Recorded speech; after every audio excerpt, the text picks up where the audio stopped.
Good afternoon and welcome to Valley Views. I'm your host, Glenn Edison. We're certainly glad to have you today. And as always, we want to thank BTC Fiber for sponsoring our program, and Needful Things General Store. They sponsor our program as well. And you can see these interviews on BTC Fiber's cable channel 18 as well as BTC Fiber's YouTube page. And today we have with us Boyd Angel, and I guess your official title is a boxing coach? Yes, sir. Yes, sir. Here at the lab over here in Pikeville, and he's the boxing coach for the Fighting Falcons Boxing Club of Pikeville. And boy, it's good to have you. Thank you for being with us. Thanks for having us. And before we get into the boxing club and everything about the club, let's get a little background on you and how you come about the boxing. Sure. So I'm originally from Chattanooga, Tennessee. I boxed for 7 years competitively as a kid through Red Bank Boxing Club. That was ran by the late Skipper Fairbanks. Yes. And I spent most of my childhood there playing sports, boxing, traveling around, boxing all around the country. And then I left, went and played football full time. Yes. It's kind of hard to manage my weight and my height for football and boxing. Yeah. After that, I went to college, went to UTC, graduated there. And then after that, I actually gravitated back to boxing and began helping down there and coaching down there and running their sparring down there. And I followed the sport and had my feet in it pretty much my entire life. Yeah. Yeah. So you're just into it, huh? Yeah, it's just always been a thing since I was 8 years old. Part of your blood. Isn't it? Yeah, that's it. Well, let's get a little bit into the club here.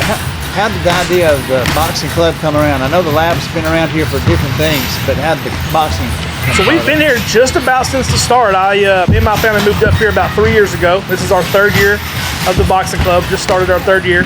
And I actually came in here one day, ran into this gym, and was just impressed by it. Travis Smith, the owner, told me, "Hey, would you coach a weekend class for a free membership?" I said, "Well, sure. Yeah.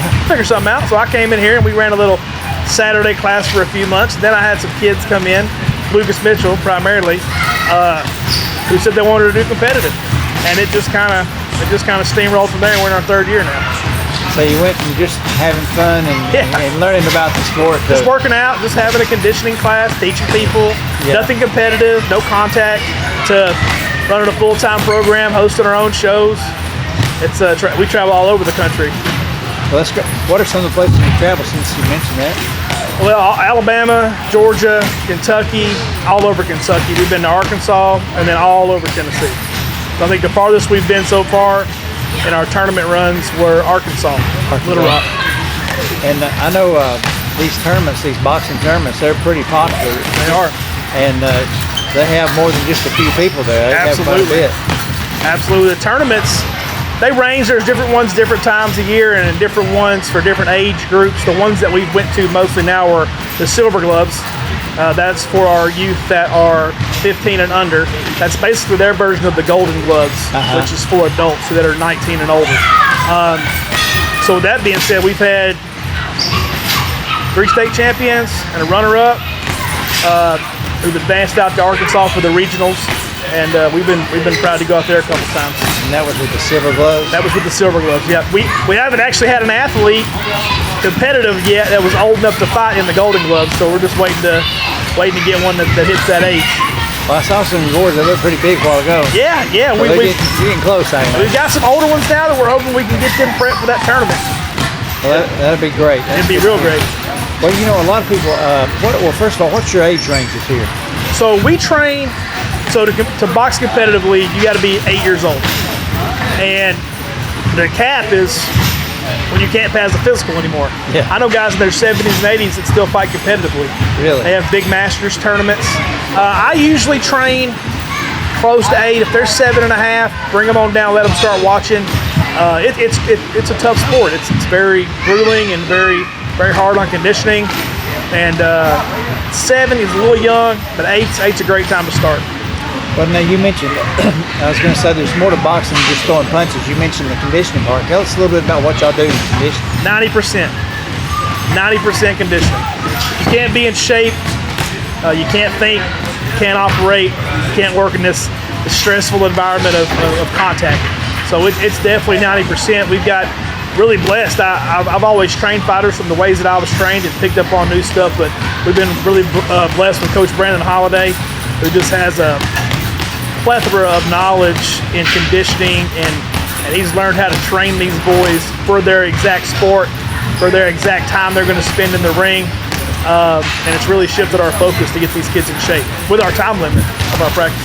Right. I mean, I guess a lot of people may think of boxing like the old Rocky movie. Yeah. You know, but there's a lot to it more than just weeks and weeks and weeks. They dubbed Rocky down to a few good clips, but it's weeks of training. These boys do at least 6 to 8 weeks of training before they can even be considered for their first bout. And speaking of the condition, I'm sure you probably have not only running, you have weight training. Absolutely. And then other conditioning things y'all do. Absolutely. We use a lot of things that are considered HIIT, which is high intensity interval training. That's a form of cardio and weight movement to help the athletes not only maintain a good weight that they need for their weight class, but also maintain muscle mass and strength and keep up that peak conditioning. Yeah, I've seen some of the older boxers that have won worldwide championships where you see them now, and some of them got a little pudgy, you know. Yeah.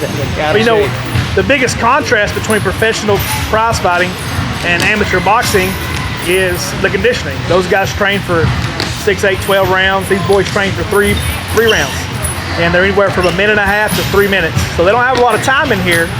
So they got to have a lot of energy and a lot of conditioning to have that output to get the work done at the time we have. And you mentioned the mental part. That's a big part of this. Oh yeah, mental. I mean, it's everything. One thing that we do here, you know, is we bring aggression out in kids. Some kids already have aggression, and we get those kids. Some kids, we find their aggression. It's a hard sport. It pushes you to your breaking point at times. And our biggest thing is finding that, teaching kids how to control that, teaching kids how to be disciplined. And one thing I've never had a problem with in 20 plus years I've done this, working with kids, I've never had a kid be a bully. We have a zero bullying policy. If anything, we can teach the exact opposite. But we're trying to raise leaders in the community and young men and women who know how to handle themselves and can take care of everybody else as well. Well, that's good because, as you mentioned, the discipline, that's the biggest part of it, because knowing a lot of times when to punch, where to punch, watching your other opponent, watching what they do, and looking for the opportunities. I mean, there's just a lot going on. You know, and it goes back to conditioning. If you're tired, you can't do that. You know, if I'm tired, I can't do anything but sit around. So if these boys aren't in peak physical condition when I put them in the ring, they're not going to be able to perform, say, to their opponent who might be in better shape. You know, we're not going to do as well. Right. And so that's a big part of it. And you mentioned you're not producing bullies. And I know a lot of people have this idea about boxing that it's just you're teaching people to fight. Right. Well, in a sense you are. But, we are. But not as in trying to be aggressive. It's a sport. It's a sport. And to be honest with you, we get a lot of kids who come in off the street who think they're tough, who think they know how to fight, and think they know how to do this and do that. And then we train them a little bit. None of my kids are allowed to spar unless they work out for 3 solid weeks. Because if not, I'd be hosting every bicker and skirmish in the county, right? Yeah. These kids got to work out for at least 3 weeks before I even let them get in the ring and build that discipline there. And then they get in here and learn that this is a sport and there are rules. And once you're trained how to compete, you can do well. Right. Now, you mentioned all your conditioning. How many times a week do y'all meet actually here? 4 days. 4 days. Monday, Tuesday, Thursday, Friday, 5 p.m. to 7 p.m. And now, a lot of people ask me, do they got to be here every night? Absolutely not. The only kids that are required to be here every single night and work out the entire time are my competition team athletes. And that is because we're training them for battle. They're going to war. So they got to stay ready, or the risk of them getting hurt or losing is high. Right. You see that in a lot of athletes. If they don't train properly, they will get hurt. Absolutely. Or if they don't go full force, like in football, for example, when you're trying to make a tackle, if you're not running full force and try to hit them lightly, you're going to be the one getting hurt. Exactly. Same thing. Got to be ready. Got to have everything ready. And that's good. It's a good preparation, good mental preparation, and that teaches them to think as well. A lot of people don't think about the thinking part, but you're having to think the whole time. The whole time. Well, that's really neat. I'm glad to see that. Now, let's see. Now, y'all have had some matches here before. Tell us a little bit about that. So we've had 2 bouts here. Our first one went over great. It was last November 11th. We actually had 2 Olympians on the card who were on the USA Boxing Elite team. Yeah. I was able to get some of those guys down here to compete on our show, and it went really great. Both events, we had one in November, one in May. Had over 300 people here, 20 plus fights. Just packed this place out.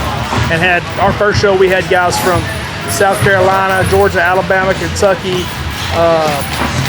Mississippi, Colorado. We had 9 guys come in from Colorado to compete here. Yeah, those guys actually flew in, fought, drove back to the Chattanooga airport, and flew back to Colorado the same day. Wow, they were worn out. They were worn out. That's the sport. Guys will travel to compete, to want to make their way on the national stage. Even these little kids, 8, 9, 10 years old. Well, that's really neat to see. I know you have another ring. Yeah. Oh yeah, we have another ring that you use when you have the. Yeah, so we have a bigger ring that's underneath this one.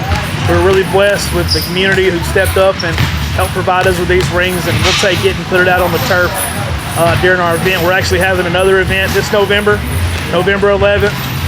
It's going to be here. We've already got 23 bouts matched. Oh wow! Looking to have 25.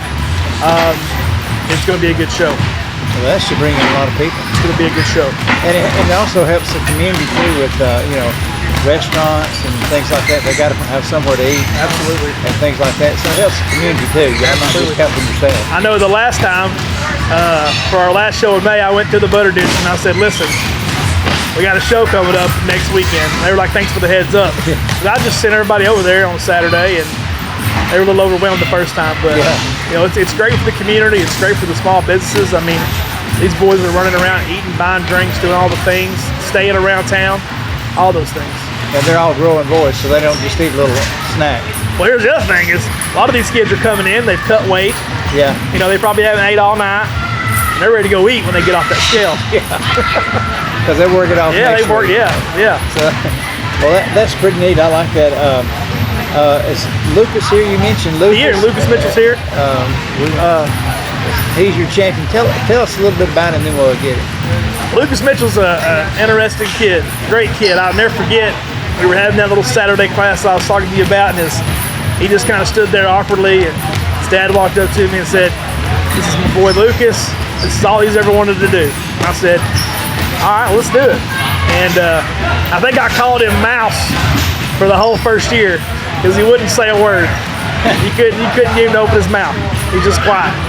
And now he's one of our leaders. He's actually taken the year off from competitive this year. It's his senior year of high school. He's getting ready to go into a trade, I think, and he's just getting ready for that senior year. And he's actually helping us coach this year. So he's coming in, and he's working with my older guys in the ring, and he's working with my younger guys in the ring, and he's coaching them on the bags. And he's just a great asset to the community and these kids who have seen him over the past 3 years and have saw his accolades and saw what he's been doing. And now they get to come in here and talk to him, and he gets to teach him what he knows. And from what I understand, this boxing's actually changed his life a lot. Oh, absolutely. Everything about it. We've traveled. He's been our workhorse. He came in and he gathered 17 fights in his first 2 years, which is more than I would normally ever put a fighter in his first 2 years. But he had a lot of skill, a lot of time on his hands, and he really helped put us on the map all around the country. And us showing up and us being there with him helped us bring fighters down here to compete in our shows. Well, when you get a program, any sports program that's developing winners or developing a program that's going to help everybody, then you have people start paying attention to that program and wanting to be a part of that program. Absolutely. Sounds like y'all are doing that. We're trying. Let's see if we can get Lucas up here. Let's do it. Lucas.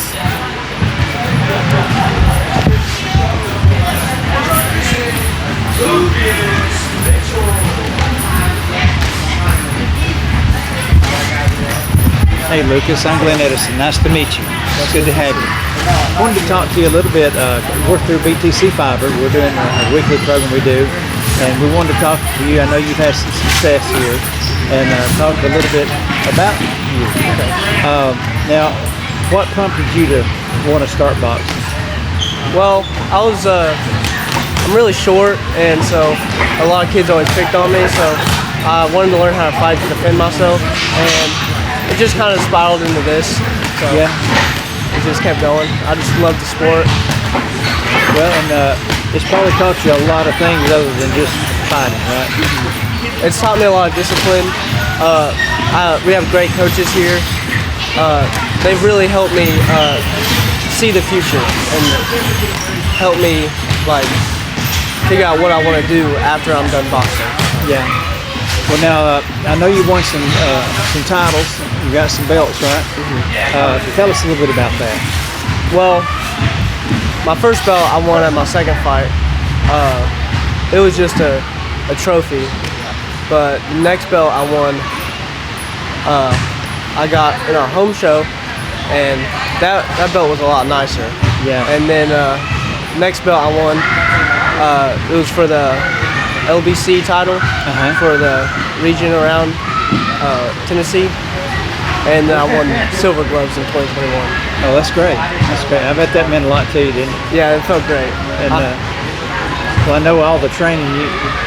Some days you think, man, what is it? You know, I know a lot of people want to just think, what's it worth? You know, doing all this training, but then you see the results. It just takes time and patience.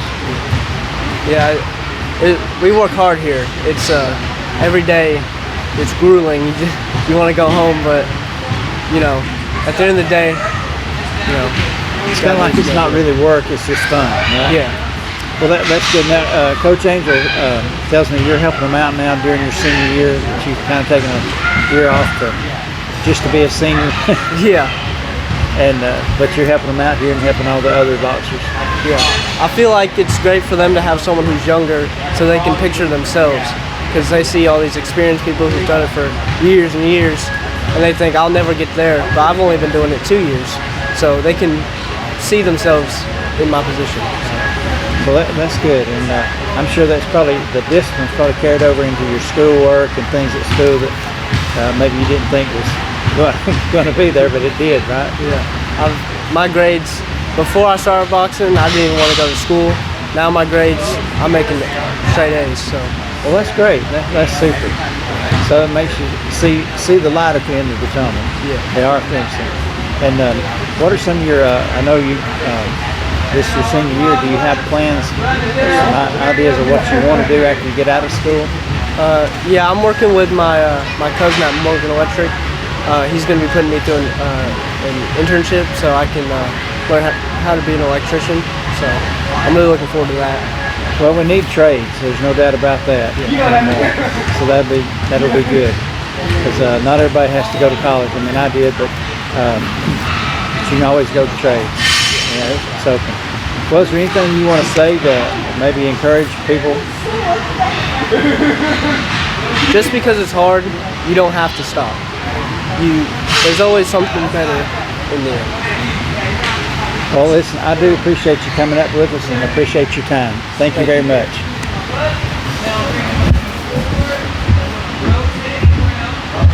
All right, folks, that's the end of our interview. So remember, you can see this interview on BTC Fiber's YouTube page as well as BTC Fiber's Cable Channel 18. Thank you for our sponsor, Needful Things, General Store on Highway 127, and also thankful for BTC Fiber. So until next time, have a great day. Hey everybody, this is Glenn Edison from Valley Views. We appreciate you watching our shows, and we would like for you to like, share, and follow us on Facebook, as well as like and subscribe to our YouTube page.